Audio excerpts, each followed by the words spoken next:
Good afternoon, ladies and gentlemen, distinguished guests, Minister of Higher Education, Khaled Al-Ghaffar, business leaders, religious leaders, civil society leaders, members of the media of Egypt and international, students, colleagues of the American University in Cairo, Secretary Mike Pompeo, Mrs. Susan Pompeo, thank you so much for coming. Welcome, Ahlan wa Sahlan. It's a very special and particular honor today to begin AUC's centennial year here in Egypt with the visit of a distinguished American leader who is bearing a message of global impact. For a century at AUC, we have served the citizens of Egypt and the wider Arab world as a beacon of inquiry-based American liberal arts education and served as a stepping stone for the citizens out here to successful global engagement.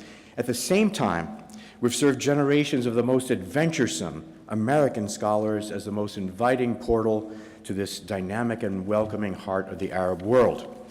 Mr. Secretary, your very American personal story of public service inspires us all. As a descendant of immigrants from this Mediterranean region, you competed for and won entry to the United States Military Academy. You then began your career of leadership and national service as an officer in the United States Army. You went on to become a successful private entrepreneur. Thereafter, the people of Kansas elected you 4 times to the United States Congress. You now serve in your second cabinet appointment by the President of the United States. Sir, we wish you success as you shoulder the highest responsibilities to advance America's national security and prosperity in a world that is posing unprecedented opportunities and challenges. Thank you for choosing Egypt. Thank you for choosing the American University in Cairo as the venue to communicate your very important message today. Please join me in welcoming Secretary Pompeo.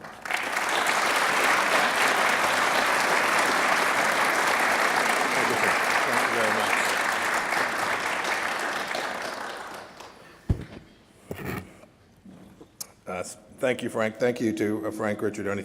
Thank you for your service to America as well, in addition to the duties that you perform here. I've had the good fortune to be a frequent visitor here to Egypt and the Middle East as Secretary of State. In my prior role as CI Director, I was here with some frequency, and I came here too as a member of Congress. Every time I come, I get to see something new, something wonderful. This trip is especially meaningful for me as an evangelical Christian coming so soon after the Coptic Church's Christmas celebrations.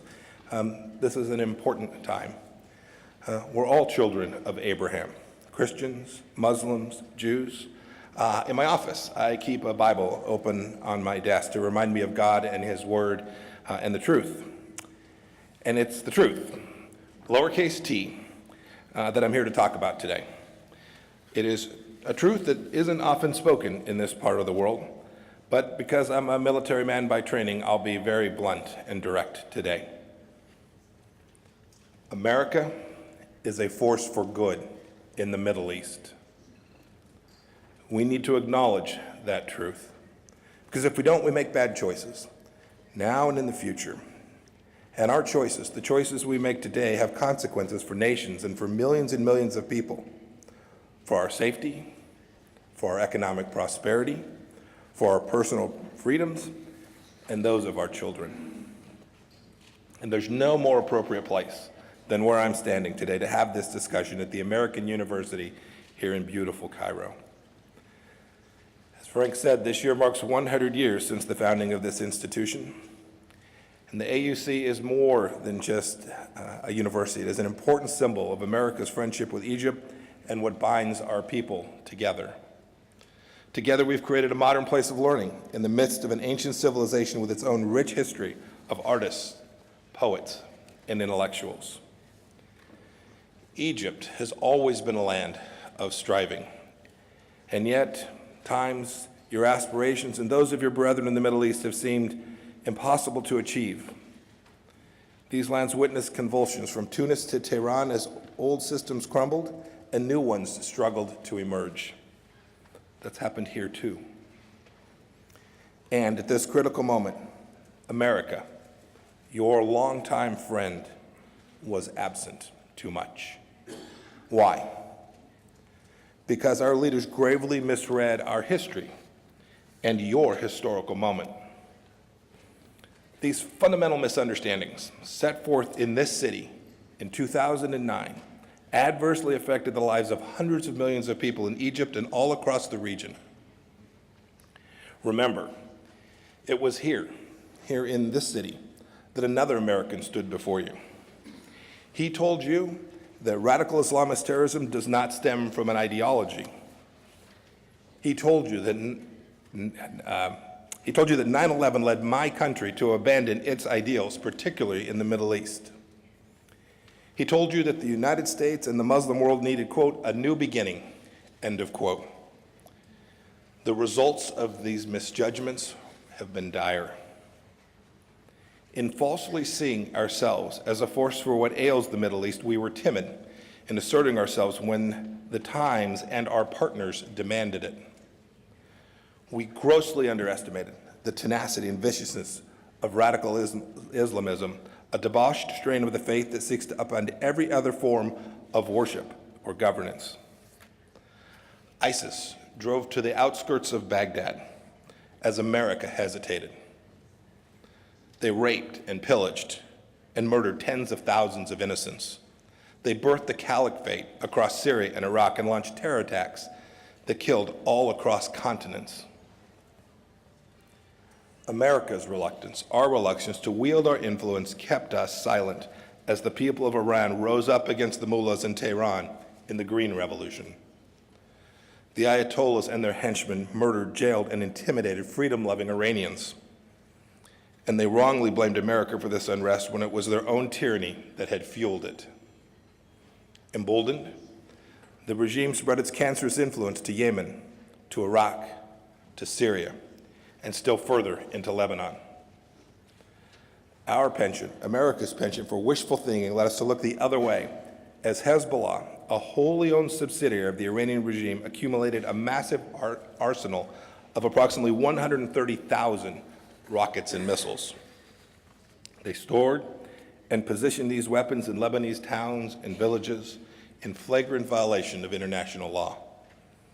That arsenal is aimed squarely at our ally, Israel. When Bashar Assad unleashed terror upon ordinary Syrians and barrel-bombed civilians with sarin gas, a true echo of Saddam Hussein's gassing of the Kurdish people, we condemned his actions, but in our hesitation to wield power, we did nothing. Our eagerness to address only Muslims and not nations ignored the rich diversity of the Middle East and frayed old bonds. It undermined the concept of the nation-state, the building block of international stability. And our desire for peace at any cost led us to strike a deal with Iran, our common enemy. So today, what did we learn from all of this? We learned that when America retreats, chaos often follows. When we neglect our friends, resentment builds. And when we partner with our enemies, they advance. The good news is this: the age of self-inflicted American shame is over, and so are the policies that produce so much needless suffering. Now comes the real new beginning. In just 24 months, actually less than 2 years, the United States under President Trump has reasserted its traditional role as a force for good in this region. We've learned from our mistakes. We've rediscovered our voice. We've rebuilt our relationships. We've rejected false overtures from our enemies. And look at what we've accomplished. Look at what we've accomplished together. Under new leadership, America has confronted the ugly reality of radical Islamism. On President Trump's very first trip abroad to this region, he called on Muslim-majority nations to, quote, meet history's greatest test, to conquer extremism and vanquish the forces of terrorism. President Sisi joined us.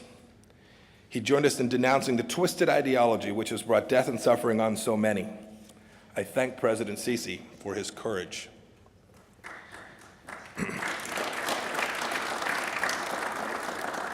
As I said in a recent speech that I gave in Brussels, our words mean something again, and they should. West Point taught me a basic code of integrity. If we commit American prestige to an action, our allies depend on us to follow through. The Trump administration did not stand idly by when Bashar Assad used chemical weapons against his people. Indeed, President Trump unleashed the fury of the U.S. military not once, but twice with allied support. And he's willing to do it again, although we do hope that he does not have to. For those who fret about the use of American power, remember this. America has always been and always will be a liberating force, not an occupying power. We've never dreamed of domination in the Middle East. Can you say the same about Iran? In World War II, American GIs helped free North America from Nazi occupation. 50 years later, we assembled a coalition to liberate Kuwait from Saddam Hussein. Would the Russians or Chinese come to your rescue in the same way, the way that we have?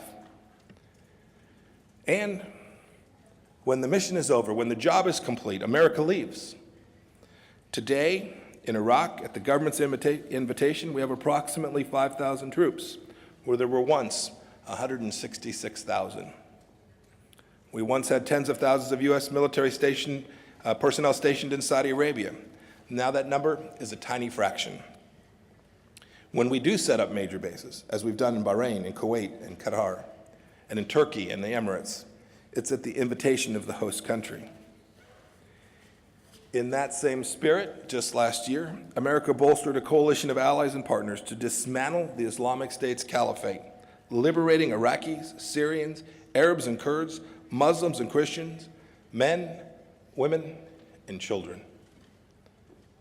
President Trump empowered our commanders in the field to strike ISIS quicker and harder than ever before. And now, 99% of the territory ISIS once held is liberated. Life is returning to normal for millions of Iraqis and Syrians. Nations in the global coalition should all be enormously proud of this achievement. Together, we have saved thousands of lives. Our allies and partners have helped greatly in this counter-ISIS effort.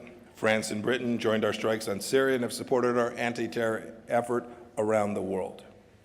Jordan and Turkey have hosted millions of Syrians fleeing violence. Saudi Arabia and Gulf countries have generously contributed towards stabilization efforts. We thank all of them for their help, and we urge them to continue. The United States has also helped liberate areas as an important means of preventing the caliphate from reemerging. We've provided $2.5 billion in humanitarian assistance to Iraq since 2014, and our churches and nonprofits do good work there every day as well. We and our allies generated nearly $30 billion in grants and financing support to aid Iraq's reconstruction during the Kuwait Reconstruction Conference just this past year. Think about the people we're helping. Last year, I hosted the first ever Ministerial to Advance Religious Freedom in Washington. At that conference, our ambassador at large recounted his trip to Iraq. There, he met Yazidi women who had been sold into bondage, whose children had been ripped out of their arms.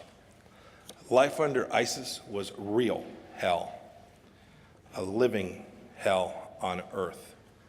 Today, those areas are liberated thanks to our coalition's power and might and commitment. I recall a line from your late Nobel laureate, Naguib Mahfouz, quote, "Good is achieving victory every day. It may even be that evil is weaker than we imagine." Let's turn to Iran. President Trump has reversed our willful blindness to the danger of the regime and withdrew from the failed nuclear deal with its false promises. The U.S. reimposed sanctions that should never have been lifted. We embarked on a new pressure campaign to cut off the revenues the regime uses to spread terror and destruction throughout the world. We joined the Iranian people in calling for freedom and accountability. And importantly, we fostered a common understanding with our allies of the need to counteract the Iran regime's revolutionary agenda. Countries can increasingly understand that we must confront the Ayatollahs, not coddle them. Nations are rallying to our side to confront the regime like never before. Egypt, Oman, Kuwait, and Jordan have all been instrumental in thwarting Iran's efforts to evade sanctions. The UAE has canceled its imports of Iranian condensate following the reimposition of American sanctions. Bahrain has exposed the Revolutionary Guard proxies that are active in its country and is working to stop Iran's illicit maritime activities in its region. Saudi Arabia, too, has worked with us to counter Iranian expansion and regional influence. We, the United States, commend each of these efforts, and we seek for all nations to continue the work to constrain the full array of the regime's malign activity. The work to curb the regime's deadly ambitions isn't confined to the Middle East. America's friends and partners from South Korea to Poland have joined our effort to stop Iran's wave of regional destruction and global campaigns of terror. Countries across the globe have cut Iranian oil imports to zero and are working towards that goal. Private companies in France, Germany, Britain, and elsewhere have all calculated that enriching themselves through work with the regime is bad for business and bad for the people of their own countries. In Yemen, we've assisted our coalition partners as they take the lead in preventing an Iranian expansion that would be disastrous for world trade and regional security. As is always the case with America, our engagement has also been coupled with robust humanitarian aid. We've supported the UN talks to put Yemen on the path to peace. In Lebanon, Hezbollah remains a major presence, but we won't accept this status quo. Our aggressive sanctions campaign against Iran is also directed to the terror group and its leaders, including the son of Hassan Nasrallah, the head of Hezbollah. Now let's talk about America's efforts to build coalition. The Trump administration has moved quickly to rebuild links amongst our old friends and nurture new partnerships. My very first trip in this job included stops in Israel, Jordan, and Saudi Arabia. In fact, after being sworn in as Secretary of State, I visited these countries before I ever went to my office in Washington, D.C. And I welcome your leaders to my office often, as I did with Foreign Minister Shukri in August of last year. Coalition building for America is natural, but in past years we've neglected it. This administration has enjoyed fruitful relationships in the Middle East for hundreds of years, but we must keep them and work to keep them. Look, our ties stem back a long ways, with Morocco and Oman back to 1777 and 1833. And our friendship with the country in which we are today, Egypt, stems back generations. Indeed, this year marks the 70th anniversary of our diplomatic relations with Jordan. We're building out a healthy dialogue with the government of Iraq, a thriving and young democracy. We're also building relationships for our shared prosperity. It is time for old rivalries to end for the sake of the greater good of the region. The Trump administration is also working to establish the Middle East Strategic Alliance to confront the region's most serious threat and bolster energy and economic cooperation. This effort is bringing together members of the Gulf Cooperation Council as well as Egypt and Jordan. Today, we ask each of those countries to take the next step and help us solidify MESA. We're also seeing remarkable change. New bonds are taking root that were unimaginable until very recently. Who could have believed a few years ago that an Israeli prime minister would visit Muscat, or that new ties would emerge between Saudi Arabia and Iraq, or that a Roman Catholic Pope would visit this city to meet with Muslim imams and the head of the Coptic faith? In October of last year, the Israeli national anthem, played as an Israeli judo champion, was crowned the winner of a tournament in the United Arab Emirates. It was the first time that an Israeli delegation was allowed to participate under its own national flag. It was also the first time that an Israeli culture and sports minister attended a sports event in the Gulf. She said, and I quote, "It is a dream come true. For 2 years we had talks in order to reach this moment. It was hard for her to stop the tears." I want to thank the authorities in Abu Dhabi and our host here who received us in an exemplary manner. She could not have been happier. These steps towards rapprochement are necessary for greater security in the face of our shared threats. and they also hint at a much brighter future for the region. Of course, our work together is not finished. It's almost never America's work alone. The U.S. knows that we can't and shouldn't fight every fight or sustain every economy. No nation wants to be dependent on another. Our aim is to partner with our friends and vigorously oppose our enemies, because a strong, secure, and economically vibrant Middle East is in our national interest, and it's in yours as well. Let me be clear. America will not retreat until the terror fight is over. We will labor tirelessly alongside you to defeat ISIS, Al-Qaeda, and other jihadists that threaten our security and yours. President Trump has made the decision to bring our troops home from Syria. We always do, and now is the time. But this isn't a change of mission. We remain committed to the complete dismantling of ISIS, the ISIS threat, and the ongoing fight against radical Islamism in all of its forms. But as President Trump has said, we're looking to our partners to do more, and in this effort, we will do so going forward, together. For our part, airstrikes in the region will continue as targets arise. We will keep working with our partners in the coalition to defeat ISIS. We will continue to hunt down terrorists who seek safe havens in Libya and in Yemen. We strongly support Egypt's efforts to destroy ISIS in the Sinai. We strongly support Israel's efforts to stop Tehran from turning Syria into the next Lebanon. And as the fighting continues, we will continue to assist our partners in efforts to guard borders, prosecute terrorists, screen travelers, assist refugees, and more. But assist is the key phrase.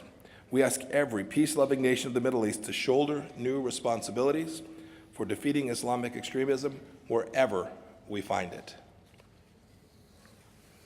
It is important to know also that we will not ease our campaign to stop Iran's malevolent influence and actions against this region in the world. The nations of the Middle East will never enjoy security, achieve economic stability, or advance the dreams of their people if Iran's revolutionary regime persists on its current course. February 11th will mark 40 years since the oppressive regime came to power in Tehran. America's economic sanctions against the regime are the strongest in history and will keep getting tougher until Iran starts behaving like a normal country. The 12 demands that we stated in May remain in force because the regime's threat to the region endures. In Syria, the United States will use diplomacy and work with our partners to expel every last Iranian boot and work through the UN-led process to bring peace and stability to the long-suffering Syrian people. There will be no U.S. reconstruction assistance for areas of Syria held by Assad until Iran and its proxy forces withdraw, and until we see irreversible progress towards a political resolution. In Lebanon, the United States will work to reduce the threat of Hezbollah's missile arsenal, which is aimed at Israel and can reach all points inside of that country. Many of these rockets are equipped with advanced guidance systems courtesy of Iran, and that's unacceptable. Iran may think it owns Lebanon. Iran is wrong. In Iraq, the United States will help our partners build a nation free of Iranian influence. This past May, Iraqis rejected sectarianism in a national election, and we will support that wholeheartedly. The people there refuse to be cowed by Iranian-backed thugs and armed groups. Iraqis have strengthened ties with Arab neighbors, peacefully resumed cooperation between the Kurdish region and Baghdad, and have renewed their focus on fighting corruption. And in Yemen, we will continue to work for a lasting peace. And I think this is clear, but it is worth reiterating. The United States fully supports Israel's right to defend itself against the Iranian regime's aggressive adventurism. We will continue to ensure that Israel has the military capacity to do so decisively. The Trump administration will also continue to press for a real and lasting peace between Israel and the Palestinians. Again, we've adhered to our word. President Trump campaigned on the promise to recognize Jerusalem, the seat of Israel's government, as the nation's capital. In May, we moved our embassy there. These decisions honor a bipartisan congressional resolution from more than 2 decades ago. President Trump acted on this commitment. The United States also is working to keep our bilateral relationship strong.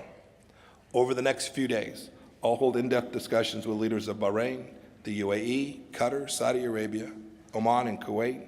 We'll talk about our shared goals, just as I did in Jordan and Iraq this week, and as I did today with President Sisi and Foreign Minister Shukri. And as we seek an even stronger partnership with Egypt, we encourage President Sisi to unleash the creative energy of Egypt's people, unfetter the economy, and promote a free and open exchange of ideas. The progress made to date can continue. I also applaud President Sisi's efforts to promote religious freedom, which stands as an example for all leaders and all peoples of the Middle East. I was happy to see our citizens, wrongly convicted of improperly operating NGOs here, finally be acquitted. And we strongly support President Sisi's initiative to amend Egyptian law so that this does not happen again. More work certainly needs to be done to maximize the potential of the Egyptian nation and its people. I'm glad that America will be a partner in those efforts. Let me close here with a couple of final thoughts. First, it's never easy to recognize truth, but when we see it, we must speak it. America has been criticized for doing too much in the Middle East, and we've been criticized for doing too little. But one thing we've never been is an empire builder or an oppressor. Just look at our history together, the history which I've recounted today. Look at our fights against common enemies. Look at our coalition building. And finally, just look around you at this university, which has existed now for a century. It's not a coincidence that many other American universities like this one thrive all across the Middle East, from Beirut to Sulaymaniyah. These are symbols of America's innate goodness, of our hopes for you, and of the better future we desire for all nations of the Middle East. I want to thank you all for being here today, and may the Lord bless each and every one of you. Thank you.